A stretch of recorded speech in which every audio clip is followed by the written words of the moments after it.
More than 24 people suspected of plotting an armed coup have been arrested in raids carried out across Germany. The suspects are linked to a far-right extremist group and had allegedly begun preparations to carry out a violent plot that included storming the German capital and executing top government officials. Amna Nawaz has the story. Under the cover of night, an alarming plot foiled by German special forces. Several members of the terrorist organization considered entering the German parliament through the use of force. 25 people were arrested, suspected of planning a coup to overthrow the German government, all allegedly connected to the Reich Citizens Movement, a far-right extremist group that denies the legitimacy of Germany's post-war government. Germany's top security official. The suspected terrorist group uncovered today was founded based on coup d'etat fantasies and conspiracy ideologies. 22 of those arrested are alleged members of the group. 3 others are alleged supporters. 2 more were detained in Italy and Austria, and 27 others are still being investigated. The German newspaper Der Spiegel identified 2 suspected ringleaders, one a prince and well-known member of minor nobility, the other a former paratrooper. Police raids are not unusual in Germany, a country still haunted by its Nazi past, but the scale of the operation was rare. Prosecutors say some 3,000 officers conducted searches at 130 sites across the country. Officials say the coup plot was extensive, with a plan to set up a new state complete with a military arm. The investigations provide a glimpse into the abyss of a terrorist threat. A glimpse into the group's past shows the danger it presents. In 2020, supporters attempted to storm the German parliament. The year before, the group killed a politician. German intelligence believes about 21,000 people are involved in the Reich Citizens Movement. 5% of them are seen as extremists. German officials are calling the raid a success for national security, and they've made it clear that tough actions against extremism must and will continue.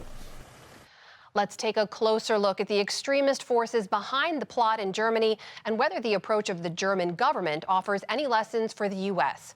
Heidi Beirich is the co-founder of the Global Project Against Hate and Extremism. She has tracked extremist movements for more than 2 decades. Heidi, welcome back to the NewsHour. Thank you for joining us.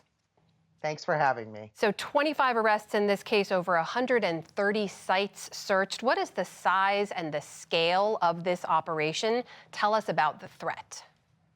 Yeah, well, this is probably one of the largest domestic terrorist operations ever undertaken by the German intelligence agencies. And the movement that these folks who were arrested comes from has more than 20,000 followers. That's according to the Federal Office for the Protection of the Constitution in Germany. It's a pretty large movement that already has a track record of violence, including killing cops, has connections to the military, and we're also involved in an attempted storming of the Capitol there. So this is something very serious, and it was a full-fledged coup attempt in Germany. Do you know how close, how capable they were of actually implementing this plan? It doesn't seem clear exactly how far along they got. The things that we do know is that they had appointed their own Minister of Justice and Minister of Culture. They had somebody in line to lead the new military that they were going to create. We know they had weapons, and we know they did weapons training. How far they could have actually gone in terms of going to Berlin and taking over government offices, I think that's very unclear and probably somewhat unlikely. But this isn't something that you want to let fester for sure. Heidi, do you see parallels between this group, their intentions, their animating ideologies, and groups here in the United States or elsewhere? There's no question that the Reichsbürger movement, which is who these people were affiliated with in Germany, is very similar to some of our anti-government movements. For example, they would issue their own driver's license passports. They reject the authority of the federal state.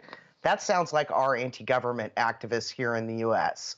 The other thing about this is they were motivated by QAnon, which is a crazy conspiracy theory, American created, that has migrated across the world, including into Germany.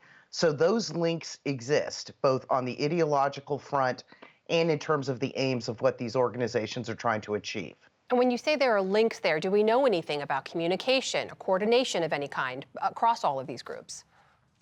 What we know is that in places like Telegram and online, these people interact with each other. They share ideas. You know, during the coronavirus pandemic, anti-lockdown movements went very quickly from the United States into places like Germany, and that animates this movement as well. We know that they share tactics. One of the things that's happening with these folks in Germany are all kinds of weird filings against judges and threats against judges and police officers. Those same tactics are used by anti-government groups in the US under the banner of sovereign citizens. So these things are certainly shared. And the idea that a deep state exists, that was one of the motivating things for these Reichsbürger individuals in Germany. Well, of course, that's a very American idea. So the German officials here were clearly tracking these groups and people, monitoring them, worked quickly to get out ahead of this and foil this coup attempt. Do you see the same level of response here in the United States to the same threats? No, the United States has been sort of behind the eight ball for some time with dealing with domestic white supremacists and anti-government groups. During the Trump years and before, these threats weren't taken seriously by the federal authorities. It's changed with Biden and somewhat in the last couple of years of the Trump administration. But we have not, until June of 2021, clearly said we need a national strategy to deal with these domestic terrorism threats. And that's been a problem. Germany has been far ahead of us in terms of tackling this particular problem. So Heidi, when someone like you who has tracked this for decades and knows intimately how these groups operate, sees what happened today in Germany, and you know what you do about the way the U.S. is or is not responding, what lessons should we take away from what just happened overnight there? Well, we need to strengthen the federal response to this kind of domestic extremism. You know, the Germans have also been much more aggressive on rooting extremism out of the military, on intelligence operations focused on these kinds of threats. They also have a much more elaborate intelligence operation there to keep track of these individuals and organizations. All of those are things that the American government could learn from, because these threats are not going to be disappearing anytime soon. That is Heidi Beirich, co-founder of the Global Project Against Hate and Extremism. Heidi, thank you for joining us. Thank you for having me.